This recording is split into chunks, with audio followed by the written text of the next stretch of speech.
Good evening, everyone. What's up? I just ate a satisfying meal and topped it off with a meaty dessert. This is Mr. Hot speaking. Previously, I did 17 parts to the top 45 worst SpongeBob episodes. I will be doing a remake of those, meaning I'll be making longer segments of those pretty soon. Today is a video on a review. Today's review is on SpongeBob in China 2. This isn't a rant, this is a review, so let's see. Where are we at? Okay, so review SpongeBob in China 2. Today's review is on the sequel to the popular SpongeBob in China. One had to wait for 5 years to see this video. In the theme song, there is the city of Shanghai, and under the sea are bubbles that look like the yin-yang symbol, the symbol of balance. Who lives in a takeout box undersea floor. An alien voice says SpongeBob SquarePants, who likes pirating movies and always wants more SpongeBob SquarePants. Chinese army is something you wish. SpongeBob SquarePants. Now stop asking questions and we all get rich. The title card is touching, no relation, as in money. The music is at a moderately slow pace and begins with SpongeBob sleeping. A second later, there is an alarm clock that looks like Mao Zedong. It yells, "Wake up, get out of bed, do not be late for failure." "Wake up, get out of bed, do not be," rising his voice. Before the sentence can be finished, SpongeBob turns off the alarm and says, "Thank you, annoying government, Abraham."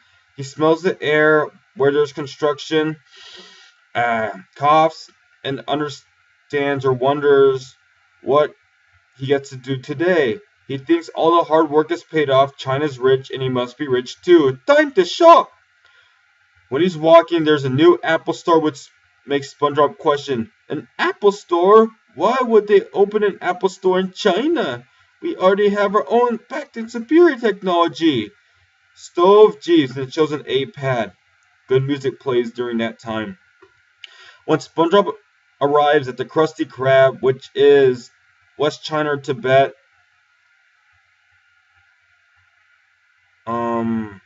a hill.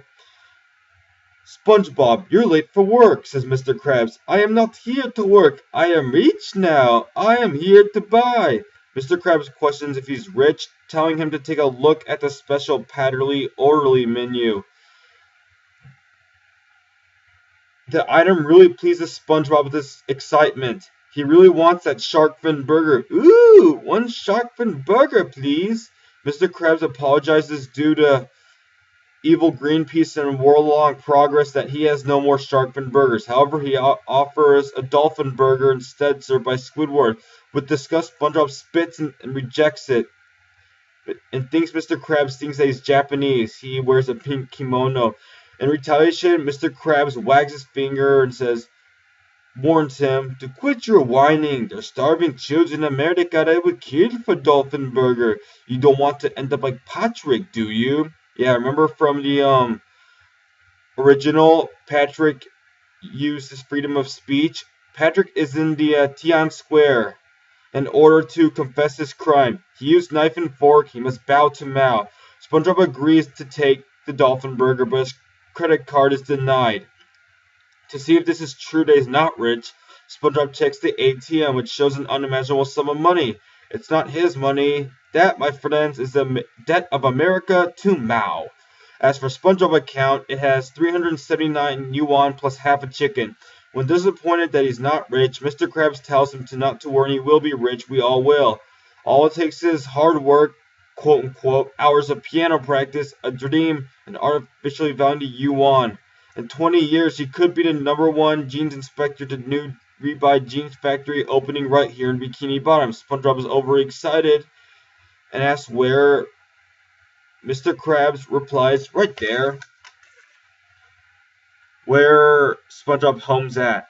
Property seized by glorious, quote-unquote, glorious government, which is not glorious because there would already be a glorious revolution. The house is destroyed, and SpongeBob says, "Oh, fish sticks," like he said in the original. The short endings soundtrack was pretty good. The soundtrack was pretty catchy. It should have been longer. Time to review this short video, or brief one. The first thing will be the plot. It gets an 8 out of 10 because it was not really complete and a few things were dumb. The animation gets a 5 out of 10 because it was very poorly drawn. I'm talking about the characters. It's mostly because of the characters. Let's look at SpongeBob and Patrick. The lines weren't even straight when they were drawn. Someone must have attempted to hand draw SpongeBob, Patrick, Mr. Krabs, Squidward, and all the other characters who were just yelling. They were the worst drawn. They looked way off from what they must look like. The background was not bad. One thing for sure is it looked way better than the characters. Mr. Krabs looks fine. Squidward looks fine except for his head. The dialogue gets a 7 out of 10 because it was not fully understandable. Although there were some kind of memorable lines, there were some bad things that just did not make sense out there. Like a dolphin burger? Seriously, what on earth is that? Why, there is no such thing as a dolphin burger. Whoever came up with such a silly, surreal thing like that? Also, what does one mean that there is quote-unquote starving children in America? That is such BS, and yes, it is BS. People aren't starving in America. How can they be starving? There's quote-unquote free lunch and food stamps, soup kitchens. That's a big fat lie. Who was idiotic enough to be numbskull to think of such a thing? More like starving children in Africa. People are starving in China and Africa. They don't get welfare like they do in the United States. The welfare thing absolutely ticks me off. Children never go hungry in America. As a matter of fact, the ones who used to starve are now obese due to poor eating habits. Back to the main topic. Sorry for being off topic. When Patrick says, I use knife and fork, what does he mean by that? For what? Not everything is possible with hard work, hours of piano practice, a dream, and artificially undervaluing the yuan. Some things are, but not everything. Who on earth will SpongeBob be the #1 jeans inspector?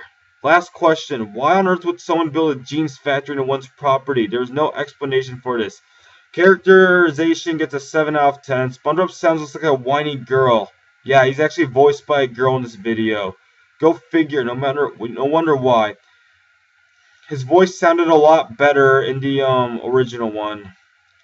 He seems to be naive, extremely naive. Mr. Krabs sounds fine, but was wrong, very wrong of some things. 4 out of 10. The music or soundtrack gets a 10 out of 10. That was good right before and after SpongeBob entered the Krusty Krab, and the intro and the end did very well. Overall grade a 9 out of 60. Solid D, 65%, so it did not pass by all levels. Now I decided to regrade it, so I'll give it a 45 out of 60. I'll give it a 75, a solid C, which is okay. Overall, this video felt rushed at times. The duration of this video was over 4 minutes. This came out on March 27, 2012. There were like 600,000 views by this time. Cool video. It was very nice that they brought back, I guess, an idea from an old video, because it did succeed. That's all I have to say for this review. I hope there's a SpongeBob in China 3 in 2017. That'd be really cool, but I doubt it's going to happen. Good night.